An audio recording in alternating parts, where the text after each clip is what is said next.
నాభృత సంవృతాకారో గుప్తమంత్ర సహాయవాన్ అమోఘ క్రోధహర్షశ్చ త్యాగ సంయమకాలవిత్. ఆయన అపారమైనటువంటి వినయము కలిగినవాడు. అదే సమయంలో కీలకమైన నిర్ణయములు చేసినప్పుడు తొందరపడి బయటపడిపోయేటటువంటి లక్షణం ఉన్నవాడు కాడు. తన ఆలోచనని గుప్తంగా ఉంచడం వల్ల ప్రయోజనం అనుకుంటే ఆలోచనని గుప్తముగా ఉంచగలిగినవాడు. ఆయన లోపల భావాన్ని ఇతరులు పట్టుకోవడం సాధ్యం కాదు. అంటే ముఖమునందు వికారమును పొందకుండా నిభాయించుకోగలిగినటువంటి సమర్థుడు. అమోఘ క్రోధహర్షశ్చ, ఆయన క్రోధమును చెందాడా అవతలవాడు నిలబడడం కష్టం.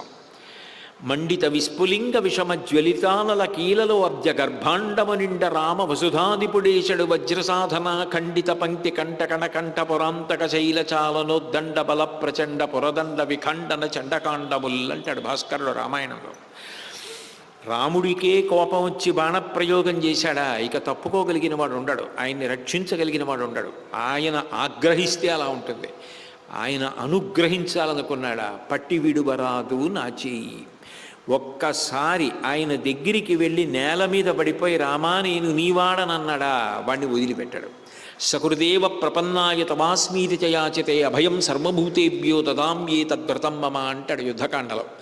నా దగ్గరికి వచ్చి పడిపోయి రామా నేను నీవాడనన్నవాడిని నేను విడిచిపెట్టను, ఉద్ధరిస్తానంటాడు. ఆయన కోపము వృధా పోదు, ఆయన యొక్క హర్షము, ఆయన సంతోషము వృధా పోదు. అంత గొప్పవాడు.